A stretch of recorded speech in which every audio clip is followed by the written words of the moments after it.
qu'est-ce qu'on va faire? Au bout de 10 permutations, les 10 nouveaux singes, il n'y en a aucun qui va manger la banane, mais aucun ne sait pourquoi. Eh bien, vous venez de créer une société.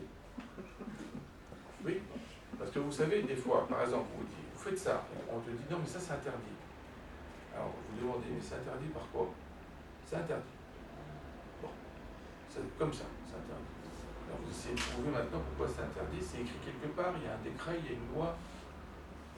Oui, sans doute. Et on est dans le cadre, nul n'est censé ignorer la loi. Comme si on pouvait la savoir. C'est assez intéressant, vous êtes aussi dans l'enseignement. Cette phrase est très subversive. Parce que, en fait, ça voudrait dire qu'on est censé être des sommités dans le domaine du droit. Pour n'importe quel droit, civil, pénal, etc. Et à chaque fois, on est censé savoir ce qui est permis ou ce qui n'est pas permis. Alors, ce qui est formidable, ce qu'on appelle la nomologie, c'est quand les lois changent. Alors la question que je vous pose maintenant, puisque vous n'êtes pas des citoyens subversifs, sauf Georges, c'est qu'est-ce que c'est une loi qui vient d'être changée en tant que loi précédente? Je m'explique. Cette loi, on change la loi, elle est modifiée, donc c'est ça qui est la loi. Maintenant, celle-là, elle est quoi? Caduque. Voilà, alors on utilise tout cet euphémisme, caduque, obsolète, invalidé. En fait, elle est illégale.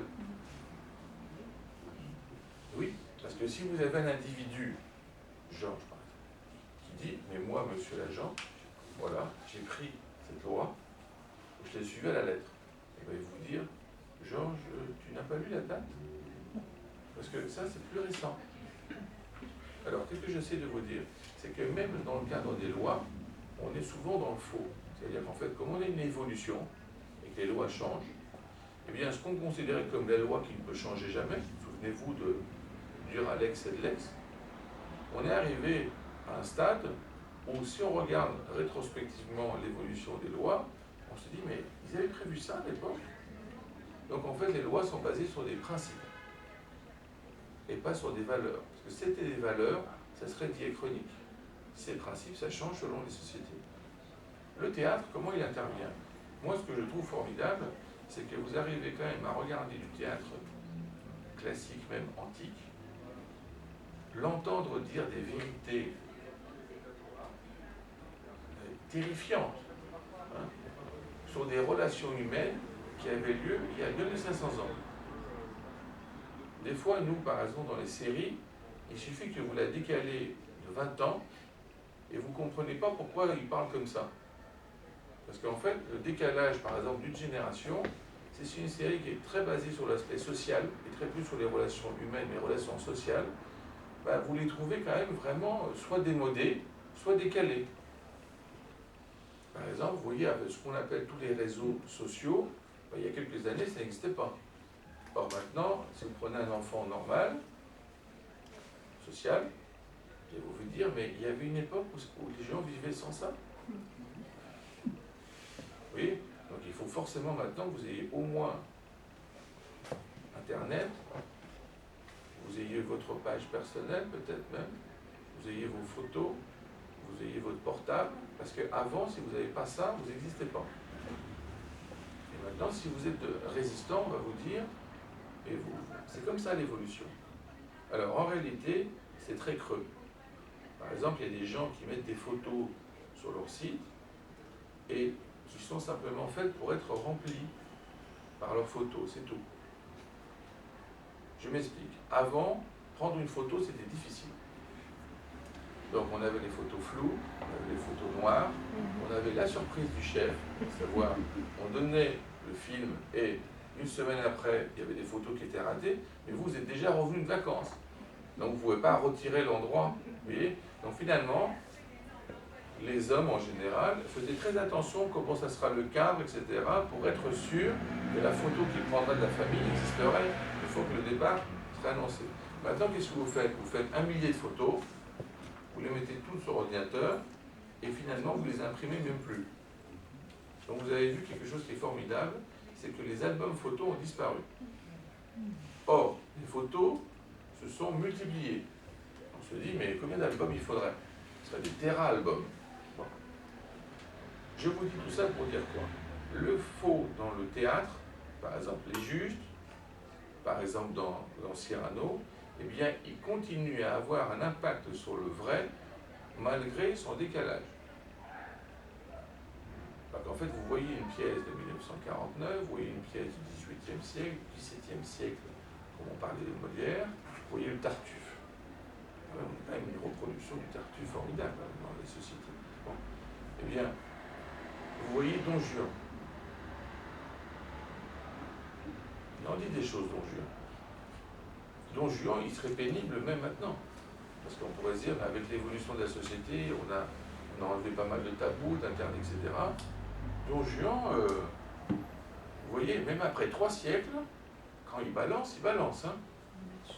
Parce que, je vous rappelle, quand même qu'on est dans une majorité de femmes, tout ce qu'il a écrit, tout ce qui est dit par Don Juan sur les femmes, n'est même pas pensé à la censure, à l'époque. On trouve ça normal. Bon, maintenant, quand ça commence sur les médecins, ils ont commencé à censurer le texte. Après, quand ça commence à parler de la religion, du père, des relations, alors là, ça devient... Vous vous rappelez le célèbre dialogue avec le ciel, enfin, à la fin, son père lui dit, mais vous dites tout le temps. Bon. On est obligé à l'époque de terminer avec que vont devenir mes gages, le Sganarelle, pour avoir une sorte de happy end. Mais, si vous réfléchissez bien, le texte de Don Juan, il est encore maintenant impertinent. Et je vous pose la question, c'est quand même assez intéressant que des textes puissent être impertinents des siècles après avoir été écrits. On se dit quand même que la société a dû évoluer quand même en 2-3 siècles. Eh bien non. Pourquoi? Parce que le théâtre qui est dans le faux dit beaucoup de choses vraies, et nous qui sommes dans le vrai, nous disons beaucoup de choses fausses. Alors normalement, c'est soi-disant pour aller mieux. Comme ça, on a des meilleures relations. En réalité, maintenant, les relations, on finit par les appeler contacts. Nos amis, on finit par les appeler likes. À la fin, on ne sait plus combien on en a. Alors, on arrive même à avoir des publicités du genre, mais puisque tu as tant d'amis, pourquoi ils ne te donnent pas 10 €? Oui, mais c'est simplement les connaissances. Alors, vous voyez, par exemple, pour les amis, si on vous pose la question, vous avez combien d'amis? Après, si on vous demande des questions précises sur vos amis, vous dites, non, mais c'est quelqu'un que je connais. C'est pas vraiment un ami.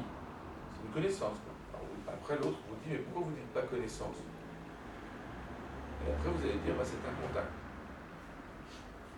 Vous voyez, regardez par exemple combien de numéros de téléphone vous avez dans vos annuaires personnels.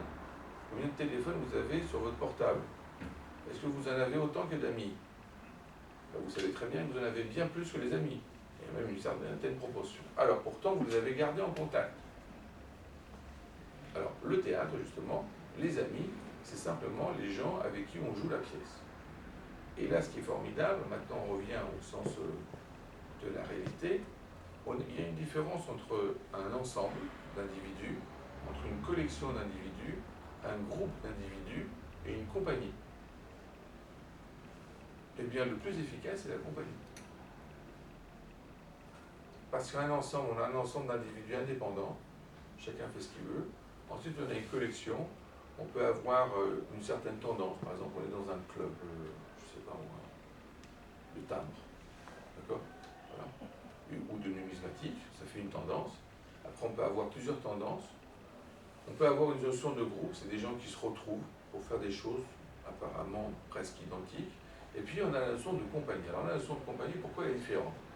Parce que dans la compagnie, dans la troupe de théâtre, eh bien, aucun des acteurs de la troupe de théâtre ne pense qu'il peut faire du théâtre tout seul.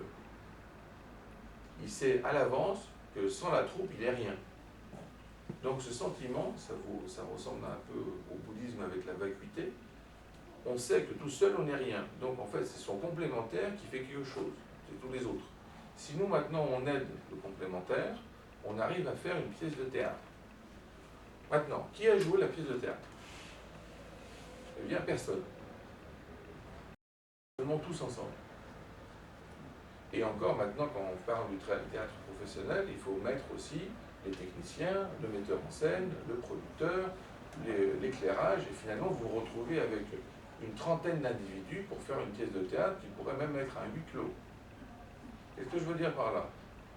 Et si on réfléchit bien, le théâtre, et c'est assez intéressant parce que maintenant on l'a découvert même en thérapie, le théâtre, et ça fait du bien de trouver des pièces, de faire jouer à des personnes, eh bien c'est quand même un élément catalytique dans l'évolution de notre pensée sur les relations humaines. Et ce qui est formidable, je le répète, c'était le leitmotiv de la conférence, eh bien tout ça c'est à partir du faux. On sait que c'est faux, on sait que c'est chiqué, on sait bien qu'on est habillé en faux. Alors, regardez la différence, je vous le donne dans le cadre militaire. Les gens qui sont des hommes valeureux dans le cadre militaire, une fois qu'ils prennent leur retraite, on continue à les appeler comme on les appelait avant. Ceux qui ne l'étaient pas, une fois qu'ils ont enlevé, c'est fini. On ne leur dit même pas bonjour. Si vous regardez, vous voyez, là où se rencontrent les officiers, voilà. Et c'est le et pas là. Mais dans là, on fait aussi pas mal de choses. Eh bien, au mess des officiers, vous allez vous rendre compte que ceux qui sont à la retraite, la façon dont ont les officiers une relation avec eux, eh bien, est très révélatrice de leurs valeurs. La personne peut être à la retraite depuis au moins 10 ans et on continue à lui demander des conseils stratégiques. Et donc, il peut être le lendemain, on ne lui pose plus aucune question. Parce que lui, c'était en fait un porteur de galons. Ou plus exactement, c'était les galons qui le portaient. Donc même dès qu'il a quitté les galons, personne ne l'écoute. Eh bien, c'est la différence que je vois aussi dans le cadre de l'enseignement. Vous savez, on dit l'enseignement et l'éducation. Eh bien, on peut partir à la retraite de l'enseignement, mais de l'éducation. Vous voyez, en fait, quand on est vraiment un maître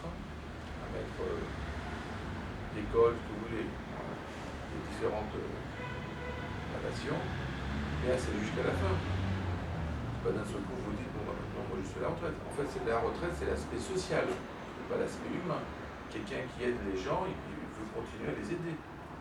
Donc, c'est là qui est formidable. C'est la chose suivante, maintenant, je reviens à cette thématique pour clore. La plupart du temps, dans la vie sociale, on est dans l'improvisation. Une pièce de théâtre dont on n'a pas lu le scénario. Et en fait, on a aussi quand même des personnes qui mettent en scène leur vie, c'est-à-dire qu'en fait, ils créent des événements, ils créent des lieux de mémoire qui leur permettent en fait de prévoir comment sera la continuation. Je vous donne un exemple tout à fait facile. Prenez quelqu'un de 20 ans et vous lui dites, imagine-toi quand tu as 25 ans. Il n'a aucune idée. Il ne sait pas du tout où il sera. Et puis il y en a qui savent tout de suite, bah oui, je serai ça, j'habiterai là-bas. Alors le plus formidable, c'est ceux qui le font. Au départ, on pense que bon, il changera. Les parents en général pensent de leurs enfants qu'ils vont changer. Si vous avez un enfant, ou si vous avez eu un enfant qui avait vraiment, dès tout jeune, une tendance, vous allez vous rendre compte qu'il y en a certains, à 40 ans, ils font ce travail. Alors que quand il vous l'a dit la première fois, il avait 10 ans, vous dites, il changera d'avis, certainement. Non. Donc, dans ce cadre-là, la vie, on pourrait se demander la question suivante, se poser la question suivante.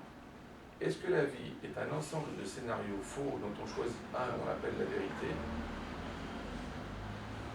Ou est-ce que c'est un ensemble de scénarios vrais dont on choisit un par erreur? Oui. Vous prenez par exemple la phrase de Picasso. En art, on copie, ensuite on commet une erreur et on crée. Picasso, il en a fait quand même pas mal, hein, je veux dire, il n'a pas fait 2 ou 3 pièces. Donc on se dit quand même, il doit savoir de quoi il parle. Et il savait ce que ça veut dire copier et faire une tentative. Donc le problème, le théâtre, il nous met devant nous, et c'est ça qui est formidable, je pense que c'est pour ça que ça nous accroche. On va quand vous revenez d'une pièce de théâtre, vous sentez comment? Bon, évidemment, je parle d'une pièce de théâtre qui vous a plu. Je pense. Si vous n'avez pas plu, vous dites j'ai pas pris de tomate, c'est dommage. Eh bien, vous avez l'impression d'avoir rencontré des nouvelles personnes. Eh bien, cette impression est fausse. Vous avez rencontré de nouvelles personnes. Or, dans la vie courante, on a l'impression de rencontrer des personnes et en fait, on se retrouve avec des personnages. Donc l'exemple typique, si vous prenez quelqu'un que vous voyez au bureau et il a un comportement, vous l'analysez comme ça. Si vous étiez capable de le voir comme il est chez lui, vous vous rendrez compte que ça n'a rien à voir. C'est une comédie. Donc quand vous pensez qu'il y a des gens qui ont quand même réussi à faire une comédie de leur vie 40 ou 50 ans, je vous rappelle par exemple que dans le domaine de l'espionnage, il y a quand même des gens qui étaient espions, qui étaient mariés, qui avaient des enfants dans l'autre pays qu'ils espionnaient. Et on avait même des doubles espions, qui créaient une confusion dans tous les sens. Personne ne savait qui était quoi. Or, leur vie, est-ce qu'elle était vraie? Est-ce qu'elle était fausse? Est-ce que vous pouvez qualifier de fausse une vie qui a duré 30 ans, l'espionnage? Vous savez, dans le cadre de l'espionnage, ils apprennent même nos défauts. Par exemple, si moi je vous cogne, vous allez émettre un bruit. Non? Bon, à partir de ce bruit, on pourra savoir si vous êtes français, allemand, italien, grec, juste avec ça. L'expression que vous allez utiliser de façon presque réflexe. Donc vous imaginez, ces gens-là apprennent nos réflexes. Alors qu'on pourrait se dire, les réflexes ne s'apprennent pas. Et au contraire, c'est qu'ils savent très bien que si jamais quelqu'un les pousse, quand ils vont dire ça dans une autre langue, on saura que c'est pas lui. Ça s'est passé quand même aussi en France, hein, pendant la résistance. Il fallait quand même que les gens s'entraînent. Bon. C'est ce qu'a fait Poutine. C'est ce qu'a fait Poutine hein, au KGB. Son rêve c'était d'être espion, et ensuite il est devenu un caméléon en imitant, comme vous dites, oui. Avec une adresse. Mais justement, vous parlez du caméléon, c'est très bien. Le caméléon, en fait, la question subversive que je vous pose. Oui, non, mais c'était très bien, l'intervention est correcte. C'est quelle est la couleur du caméléon quand il n'y a pas d'environnement? Il y a toujours un environnement. Pourquoi? Parce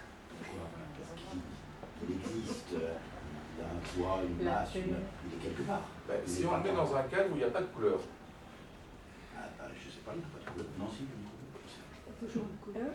Au départ, tu étais sûr. Au départ, j'étais sûr qu'il pouvait pas être, qu'il avait forcément un environnement. Ce que j'essaie de vous dire, c'est pour moi, un caméléon, c'est le problème de l'acteur.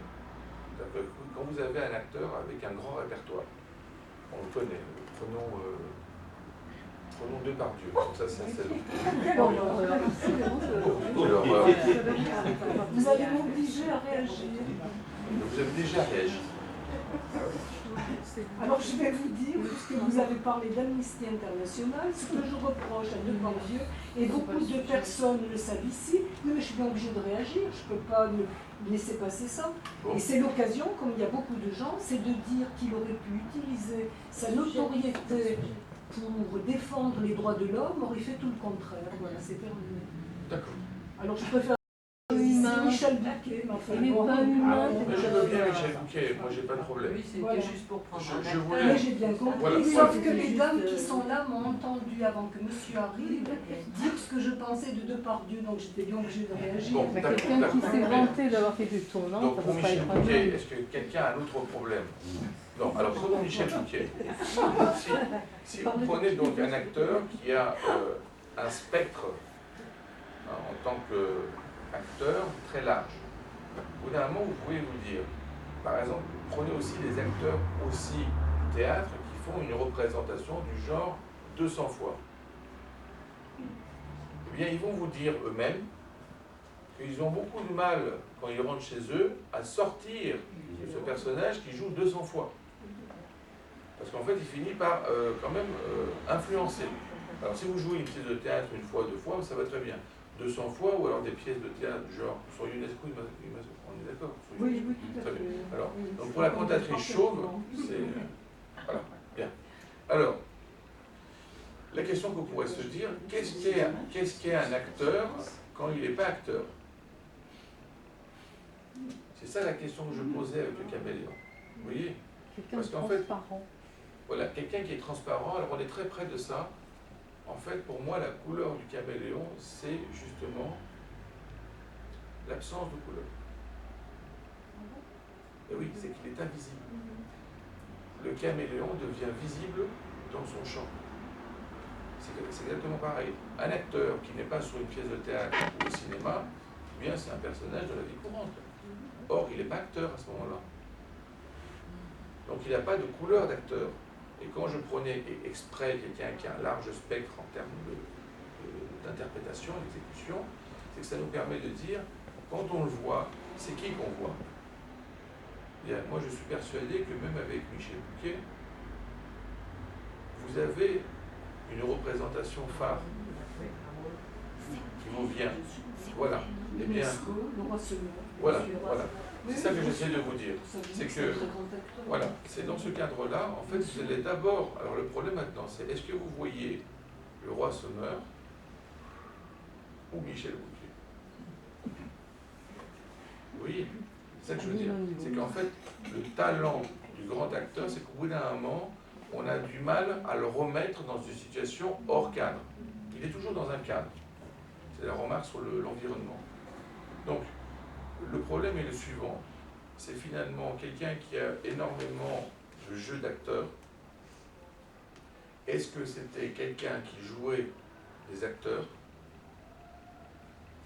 Est-ce que c'était quelqu'un qui jouait des personnages?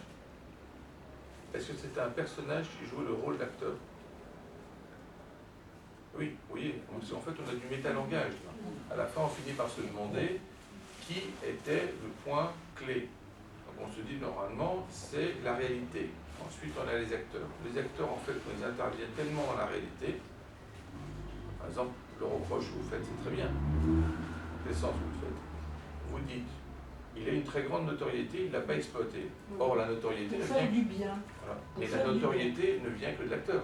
Oui, bien sûr. Or, vous voyez que ça vient que du faux. Alors finalement, non, mais c'est le problème du théâtre. Le point de référence devient l'interprétation. Par exemple, vous prenez Glenn Gould en train d'interpréter Bach. C'est difficile de voir Glenn Gould hors Bach.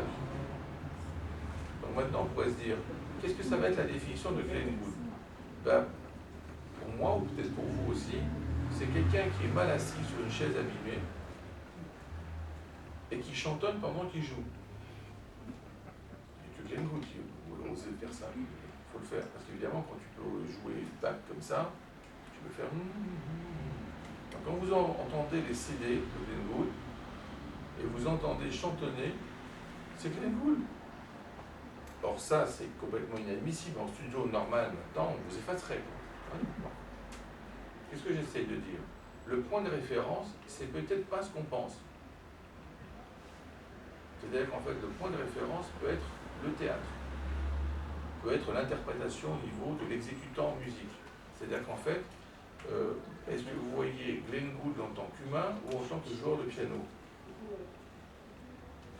Et donc, je conclus la conférence en disant que finalement, si vous réfléchissez bien, ce n'est pas l'être qui crée l'œuvre, c'est l'œuvre qui crée l'être. Parce qu'en fait, on ne définit ensuite l'être que via cette œuvre. Et là, c'est formidable parce que finalement, l'art du théâtreux, c'est que quand vous sortez de la représentation et quelqu'un a joué, Michel Bouquet, vous le voyez à la fin. Eh bien, s'il a vraiment bien joué, vous continuez à voir le roi Lear en train de sortir de la représentation.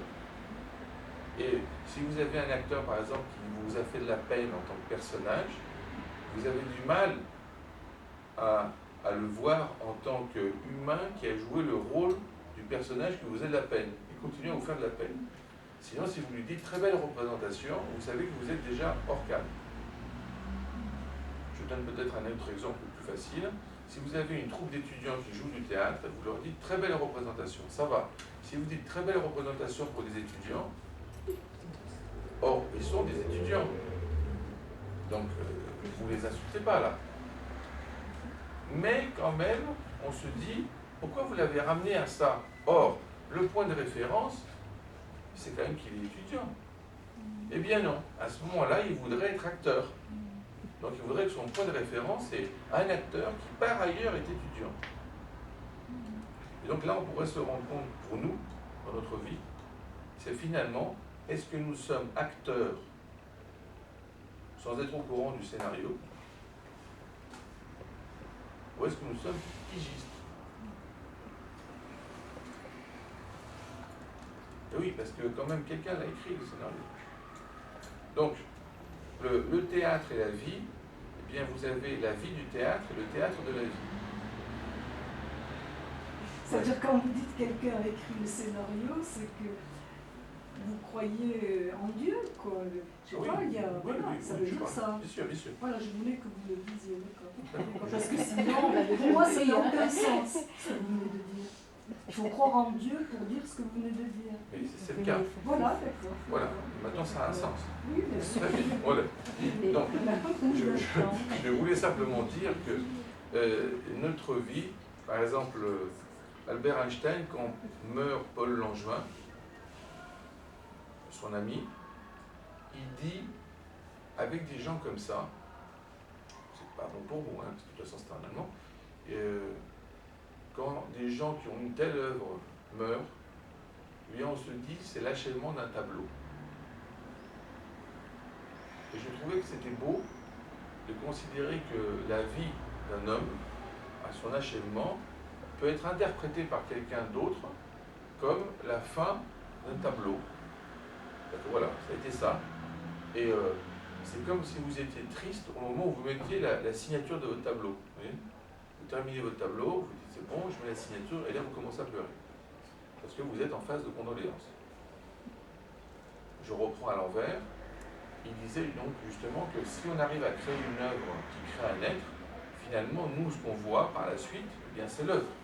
Vous avez beaucoup de mal, par exemple, à imaginer Einstein sans relativité. Vous voyez, c'est associé.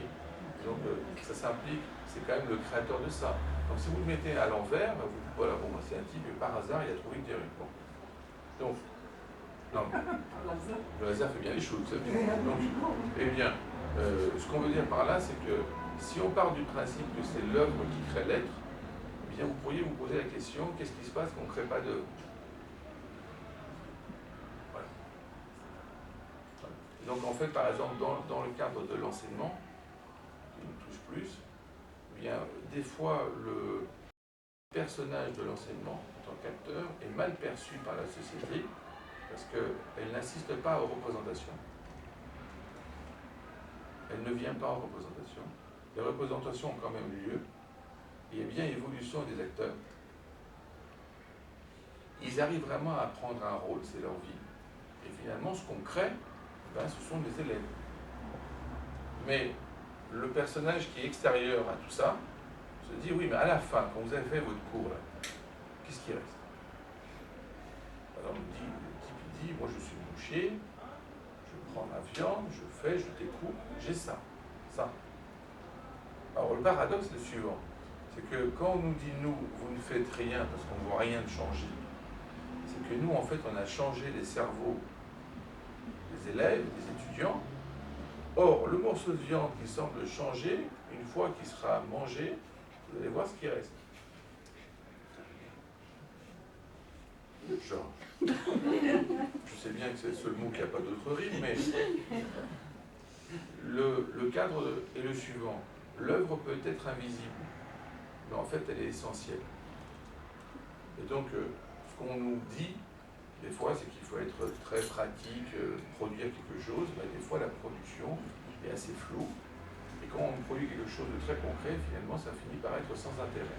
Donc on pense maintenant, finalement, que, par exemple, en termes de sculpture, le marbre qu'on a trouvé le meilleur pour faire de la sculpture, c'est le cerveau humain.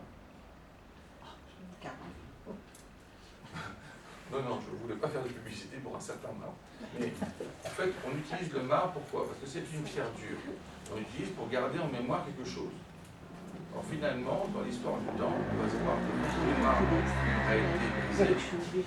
Or, l'évolution, on a un cerveau mou. Vous voyez, tout le monde parle de disque dur. Alors, en fait, c'est notre disque mou qui est le plus important. Bon, ce disque mou, il a une capacité à résister depuis des milliers d'années pour transmettre aux autres un savoir qui serait complètement impensable de transcrire simplement avec du marbre. Donc, vous voyez le paradoxe, on a quelque chose de très mou mais très dynamique, très évolutif, qui change sans arrêt et qui garde quand même une mémoire, la notion de mémoire collective. Il y a la notion de mémoire collective, son substrat c'est le cerveau. Le cerveau, vous avez du mal. Or, pourtant, pour transmettre quelque chose, et bien là on passe par l'enseignement. Parce que finalement, le sculpteur de cerveau, c'est quand même un autre cerveau via l'enseignement. C'est comme ça qu'on arrive à transmettre des connaissances qui seraient absolument impossibles. Je vous donne un exemple concret, l'encyclopédie Diderot. Quelque chose de très important, d'accord? Diderot d'Alembert. D'accord? Vous le regardez, comme il y a énormément d'éléments techniques, il y a énormément d'éléments techniques qui sont complètement obsolètes. D'accord? Et là même, il faut une explication pour savoir qu'est-ce que c'est cet outil. Bon. Mais la notion d'encyclopédie, elle est d'actualité. C'est ça qui est formidable. Ce qui est important, ce n'est pas un dictionnaire, c'est le dictionnaire. Ce qui est important, ce n'est pas une encyclopédie, c'est l'encyclopédie. Et en fait, quand on réfléchit à ça, on se dit que c'est quand même une concentration de connaissances dans un espace relativement clos. Et bien ça, c'est quand même le propre de l'enseignement. Voilà ce que je voulais vous dire pour le théâtre et un peu pour la vie, sans trop vous embêter quand même avec des exemples. On essaiera la prochaine fois de reprendre des exemples. On aura un briefing avec Georges, il nous dira cela tu peux les utiliser, cela pas. Voilà. Ça s'appelle la censure, ça. Voilà. Donc merci bien, bon